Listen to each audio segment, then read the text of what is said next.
Some Canadian shops have stood the test of time, quietly surviving through centuries of change and shifting tastes. Here are 10 shops that have been part of Canadian life for generations and are still open today. In the quiet village of Sydenham, Ontario, there's a storefront with creaking wooden floors and a history stretching back nearly 2 centuries. Behind its doorway lies Canada's oldest continuously operating general store, TROUSDALE'S. Founded in 1836 by the Trousdale family, the business began when Canada itself didn't yet exist as a nation. The family started as traveling bakers, making deliveries by horse and cart. Payment often came in eggs, butter, or whatever goods farmers had to offer. From this bartering system, the Trousdales saw opportunity, evolving into a general store where locals could find everything without the difficult journey to Kingston. Through 6 generations, the store became essential to village life. Sydenham bustled with mica mines, a mill, and a dairy factory. The general store served as more than a shop. It was where neighbors gathered, news was exchanged, and daily life unfolded. Walking through Trousdale's today feels like stepping into living history. The wooden counter still shines after 2 centuries. A spool of string hangs from the tin ceiling, a relic from when purchases were wrapped in brown paper.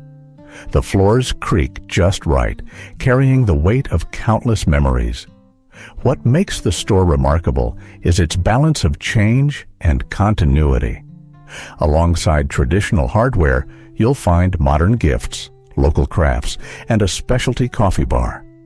The family motto, ever-changing and never-changing, captures this perfectly. More than just a business, Trousdale's General Store reminds us that tradition, built on trust and community service, can outlast empires and centuries. In 1879, Henry BIRKS opened a small jewelry shop on Montreal's St. James Street with $3,000. This modest beginning would grow into one of Canada's most beloved luxury brands, synonymous with quality, elegance, and Canadian pride. Henry BIRKS had perfect timing. Montreal was booming, and the middle class sought markers of prosperity. BIRKS offered fine jewelry, silverware, and timepieces, crafted with meticulous attention. His reputation spread quickly, and by 1893 he partnered with his 3 sons, forming Henry BIRKS and Sons. In 1894, BIRKS relocated to Phillips Square, where it maintains presence today. The magnificent 1907 building became an architectural landmark, but BIRKS had grander visions. From 1901, he expanded across Canada, Toronto, Winnipeg, Vancouver, Calgary, often acquiring respected local jewelers and incorporating their names. The blue BIRKS box became iconic. Opening that distinctive box meant something special inside: an engagement ring sealing a promise, a graduation watch, an anniversary silver piece. BIRKS helped Canadians mark meaningful moments. In 1934, the company received a royal warrant of appointment. Through the Depression, 2 world wars, and countless shifts, BIRKS endured. When Canada's first shopping center opened in 1954, BIRKS was the first jeweler inside. Today, BIRKS remains a powerful presence with stores nationwide and international reputation. The blue box still holds magic, continuing the tradition of helping Canadians celebrate life's precious moments. In old Montreal's heart, where cobblestone streets wind between ancient buildings, stands a restaurant reaching back to New France's earliest days. Founded in 1754, L'Auberge Saint-Gabriel is North America's oldest inn. When Montreal was a French outpost, taverns served as vital gathering places. L'Auberge Saint-Gabriel became a cornerstone, providing meals, news, warmth, and connection in harsh frontier life. Under British rule, the inn became Montreal's first establishment to receive a liquor license. Through centuries, it witnessed New France become British Canada, watched Montreal grow from colonial town to great city, and served generations through prosperity and hardship. What makes L'Auberge extraordinary is physical resilience. Thick stone walls survived fires consuming neighbors, harsh winters testing lesser buildings, and urban development sweeping away historic properties. Today, you still feel history in original stonework, aged beams, and unmistakable atmosphere. The restaurant now serves exquisite French cuisine in elegantly appointed rooms, blending 18th century charm with contemporary sophistication. Exposed stone walls, low ceilings with ancient beams, and intimate spaces transport diners to another era, while innovative menus reflect modern gastronomy's highest standards. More than a restaurant, L'Auberge SAINT-GABRIEL stands as a living monument to Montreal's French heritage and the enduring traditions of hospitality and gathering over good food. In Niagara-on-the-Lake's picturesque streets stands a pub serving ale and hospitality since 1789. The Old Angel Inn is one of Ontario's oldest establishments and a survivor of Canada's most turbulent periods. Built as the Harmonious Coach House in 1789, just 6 years after the Revolutionary War, the inn served travelers offering warm fires, hot meals, and rest after long wilderness journeys. The inn's greatest trial came during the War of 1812. Niagara-on-the-Lake was captured and burned by American forces, destroying the Old Angel Inn. Only its foundation and owner's determination survived. The inn was rebuilt in 1815, incorporating hand-hewn beams and thick plank floors still visible today. Legend says the inn is haunted by Captain Colin Swayze, a British soldier discovered and killed here during American occupation. True or not, the story adds atmospheric charm to a building genuinely witnessing 2 centuries of history. The inn welcomed impressive historical figures. John Graves Simcoe, Alexander Mackenzie, Prince Edward, and Thomas More all stayed here. Today, the pub continues serving traditional, fair, and local brews in rooms witnessing over 200 years of Canadian history.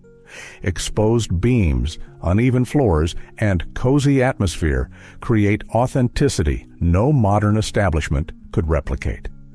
The Old Angel Inn stands as testament to enduring hospitality and the irreplaceable atmosphere of a place where history isn't just remembered, it's lived every day.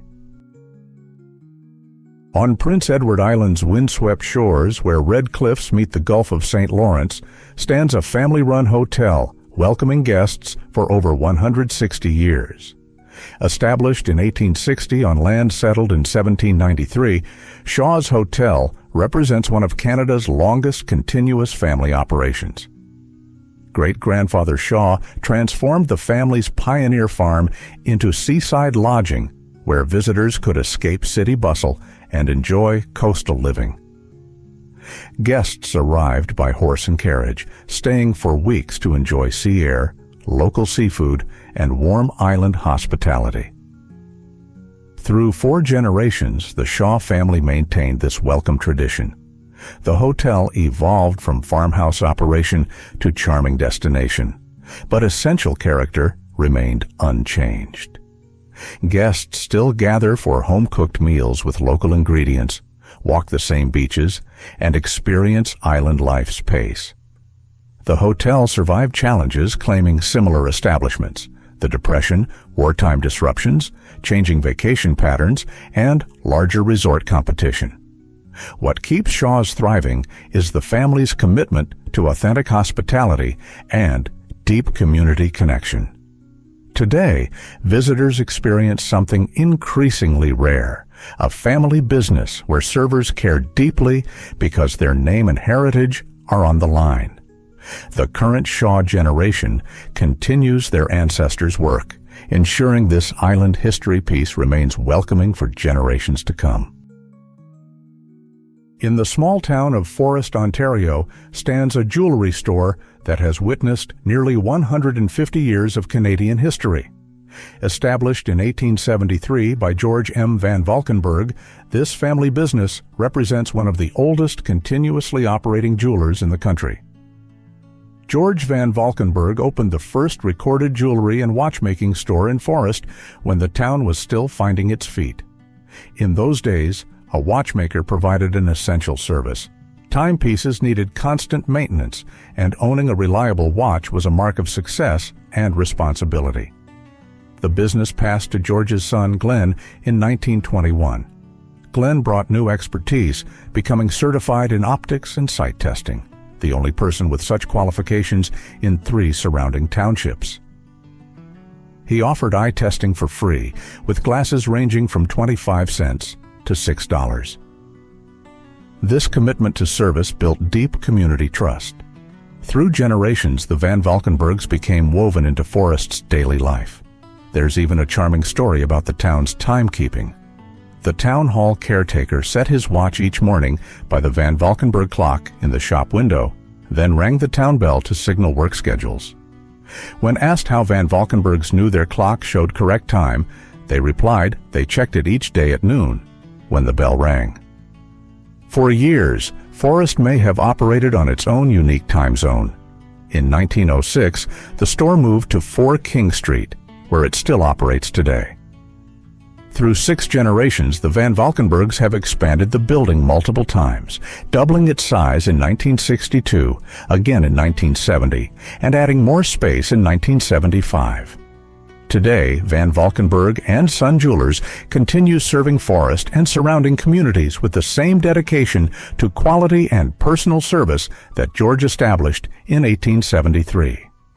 In an age of chain stores and online shopping, this family business stands as proof that traditional values, craftsmanship, honest dealing, and genuine care for customers still resonate.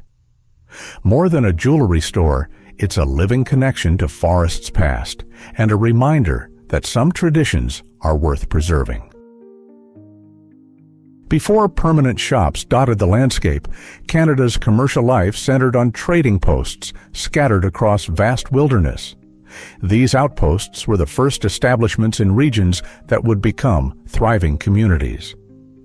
Colin Campbell III built the trading post in Weymouth, Nova Scotia in the late 1850s during the golden age of sail. This was when 3-masted schooners carried lumber from Canadian ports across the globe, and coastal towns buzzed with maritime commerce. The trading post became far more than a simple shop.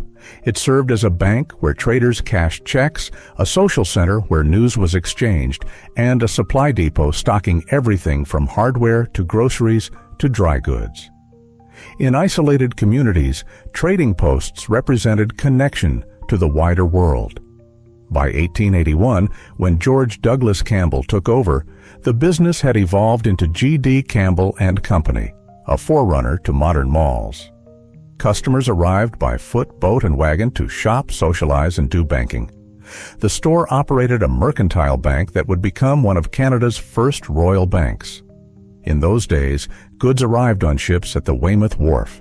There were still 3-masted schooners and coastal trading ships on the Sissiboo River into the 1920s. As the river lost its importance and goods began traveling by land, the trading post adapted, maintaining its role as community anchor. Today, after 150 years, the building still stands as a general store, the oldest continuously running in Atlantic Canada. Its survival represents countless similar establishments that formed the foundation of Canadian commercial life, adapting and persevering through generations of change. A true testament to the spirit of persistence that built this nation. Perched majestically atop Cap Diamant, overlooking the St. Lawrence River, stands a castle-like hotel that has become synonymous with Quebec City itself. The Fairmont Château Frontenac, opened in 1893, is not just Canada's most photographed hotel. It's a living monument to the golden age of railway travel and Canadian hospitality. The story begins with William Van Horne, president of the Canadian Pacific Railway, who envisioned a chain of grand hotels that would entice wealthy travelers to journey across Canada by rail. He chose the site of the former Château Saint-Louis, which had served as the administrative office for both French and British colonial governments until it burned down in 1834, as the perfect location for an extravagant hotel in Quebec City. Van Horn hired renowned American architect Bruce Price, who designed the hotel in the distinctive Château-esque style, drawing inspiration from the romantic chateau of France's Loire Valley. Construction began in 1892, and when the hotel opened its doors on December 18, 1893, it featured 170 rooms, 93 with the remarkable luxury of private bathrooms and fireplaces. The building's distinctive copper-topped towers, turrets, and steep roofs created an instantly recognizable silhouette against the Quebec skyline. The hotel was named after Louis de Boisde, Count of Frontenac, who served as Governor-General of New France and is credited with defending the colony against British and Iroquois attacks. The name honored Quebec's rich French colonial heritage while marking a new chapter in the city's story. Over the decades, the Château Frontenac expanded several times. The Citadel wing was added in 1899, followed by additional wings in 1908 and the iconic Central Tower in 1924, which made the hotel stand 260 feet tall, the tallest building in Quebec City at the time. The final major expansion came in 1993 with the addition of an indoor pool, fitness center, and outdoor terrace. What truly elevated the Château Frontenac to legendary status were the historic events that unfolded within its walls. In August 1943 and September 1944, the hotel hosted the Quebec Conferences, where Allied leaders, including U.S. President Franklin D. Roosevelt, British Prime Minister Winston Churchill, and Canadian Prime Minister William Lyon Mackenzie King, met to discuss World War II strategy, including the finalization of Italy's surrender. The hotel literally became the center of world-changing decisions. Countless dignitaries and celebrities have graced the hotel's halls. King George VI and Queen Elizabeth, Princess Grace of Monaco, Charles de Gaulle, Charles Lindbergh, and Alfred Hitchcock, who filmed scenes from his thriller I Confess at the hotel in 1953. Quebec Premier Maurice Duplessis even lived at the Château Frontenac during his time in office.